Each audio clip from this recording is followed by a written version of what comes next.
Hello students.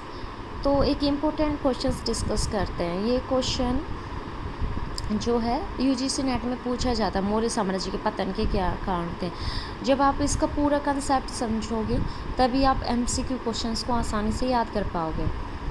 तो अगर हम मौर्य साम्राज्य की बात करें तो भारतीय उपमहाद्वीप में एक साम्राज्य निर्माण की दिशा में प्रथम बड़ा प्रयोग था, किंतु विश्व के कुछ अन्य समकालीन साम्राज्य की तुलना में यह प्रयोग अल्पकालिक सिद्ध हुआ। अशोक की मृत्यु के 50 वर्षों के अंदर ही मृत्यु के 50 वर्ष के बाद ही मौर्य साम्राज्य का पतन हो गया। यही वजह कि साम्राज्य के पतन के कारणों का विद्वानों के समक्ष एक चुनौतीपूर्ण कार्य रहा।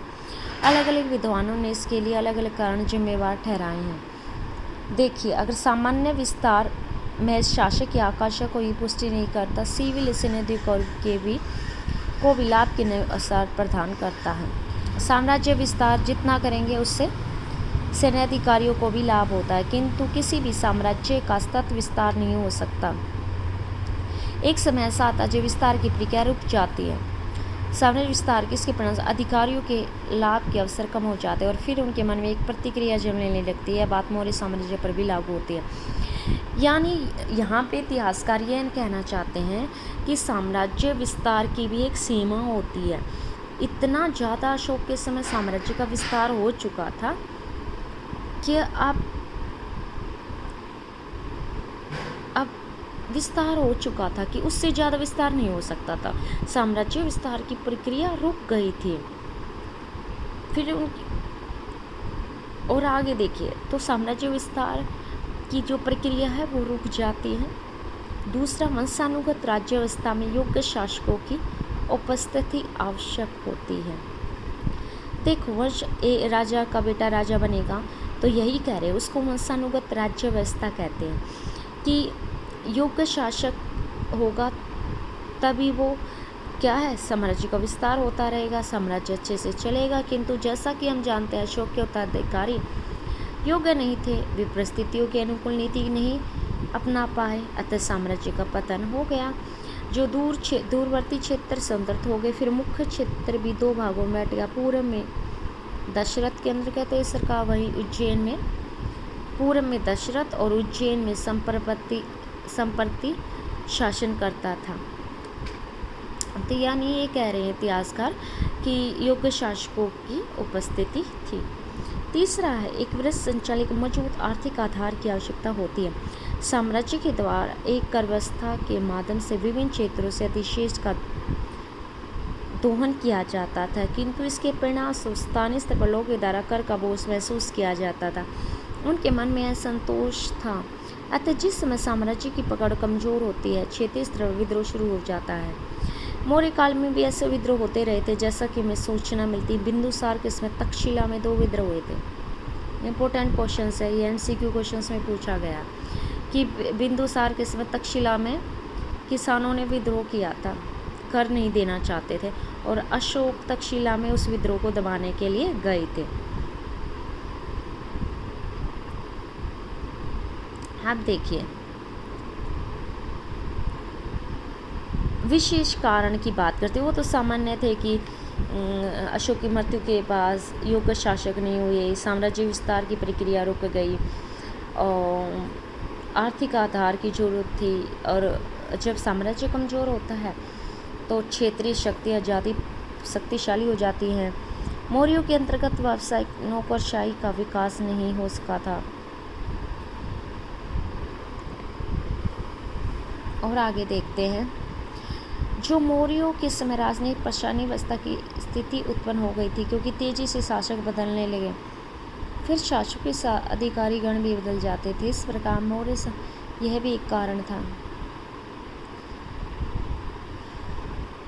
मतलब जो नौकरशाही व्यक्तिगत निष्ठा के माध्यम से विभिन्न शासकों से जुड़ी हुई थी, यह भी एक पतन का प्रमुख कारण था। और देख लेना, मौर्य साम्राज्य के विघटन को अशोक की ब्राह्मण विरोधी नीति के विरुद्ध प्रतिक्रिया का परिणाम माना जाता है। अशोक की शांति नीति ने साम्राज्य के सैन्य आधार को कमजोर कर दिया था कि बौद्ध धर्म अपना लिया। अशोक ने तो युद्ध त्याग दिया जब युद्ध नहीं होंगे तो सैनिक क्या करेंगे, सैनिकों को सैलरी नहीं मिलेगी। तो इस तरीके से क्या है, ये सिचुएशन बताई जा रही है किस तरीके से पतन होगा। परंतु प्रश्न ये है कि क्या हम मौर्य साम्राज्य के पतन में अशोक की नीति को पूरी तरह नकार सकते हैं? गौर से देखने पर पूरी तरह नकार सकते हैं। गौर से देखने पर कि अशोक की नीति ने इसमें भूमिका नहीं अपितु सहायक भूमिका निभाई। देखिए, सहायक भूमिका निभाई यानी अशोक को ही जिम्मेवार नहीं ठहराया जा सकता, लेकिन उसकी नीति ने सहायक भूमिका निभाई। साथ ही उसकी भूमिका प्रत्यक्ष न होकर अप्रत्यक्ष थी। धम्म नीति के तहत अशोक के लोक कल्याणकारियों ने अर्थव्यवस्था पर अधिभार को बढ़ा दिया, यानी लोक कल्याणकारी कार्य के इससे अर्थव्यवस्था पर बोझ बढ़ गया। अशोक ने धर्म प्रचार के लिए अधिकारियों के एक नया वर्ग धम्मापात्र की नियुक्ति की। इसके कारण भी साम्राज्य का प्रशासनिक खर्च बढ़ गया, यानी धर्म का प्रचार करने के लिए अधिकारों का नया वर्ग धम्मापात्र बना दिया, उनको सैलरी देनी पड़ी। दूसरी तरफ सैनिक खर्च का दबाव बना, जबकि युद्ध विस्तार की नीति छोड़ दिए जाने के कारण सैन्य व्यवस्था का आर्थिक लाभ समाप्त हो चुका था। ऐसा माना जाता है कि धम्मामात्र अधिकारियों ने धम्म प्रचार के नाम पर लोगों के जीवन में अत्यधिक हस्तक्षेप किए, यानी जो धम्मामात्र थे उन्होंने लोगों के निजी जीवन में भी हस्तक्षेप करना शुरू कर दिया था। तो अशोक की मतलब प्रत्यक्ष रूप से नहीं, लेकिन अप्रत्यक्ष रूप से हम अशोक को जिम्मेवार ठहरा सकते हैं। उसके जो नीति अपनाए वह कहीं ना कहीं साम्राज्य के पतन के लिए सहायक सिद्ध हुई। ठीक है, और देखते और क्या है, अशोक ने अपने पूरे शासन में कभी भी ब्राह्मण नीति नहीं अपनाई। उसने श्रमणों के साथ साथ अपने अभिलेखों में ब्राह्मणों का भी जिक्र किया, उन्हें भी अनुदान दिए की बात की। लेकिन आज इतिहास कह रहे हैं कि उन्होंने ब्राह्मणवादी विरोधी नीति कहाँ अपनाई थी। उसके अभिलेख को पढ़िए आप, उसमें लिखा है कि ब्राह्मण और बौद्ध और जैन विद्वानों का सम्मान करो। और अशोक की शांति के प्रति व्यवहारिक नज़रिया था, यानी उसका पर्सनल एक नज़रिया था। प्रत्येक स्थिति में शांति का समर्थन नहीं था। उसने राजकीय दंड शक्ति को कभी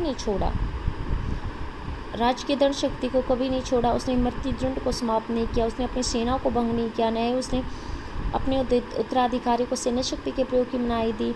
उसे बस इतना कहा कि अगर वो सैन्य शक्ति इस्तेमाल करते हैं तो उनकी ये कोशिश होनी चाहिए कि कम से कम रक्तपात और हिंसा। फिर भी उसने आठविक राज्य के लोगों को भी एक चेतावनी दी, आठविक राज्य के लोगों को भी, अगर उनके अपने व्यवहार में परिवर्तन नहीं लाया तो फिर उन्हें दंडित होना पड़ेगा।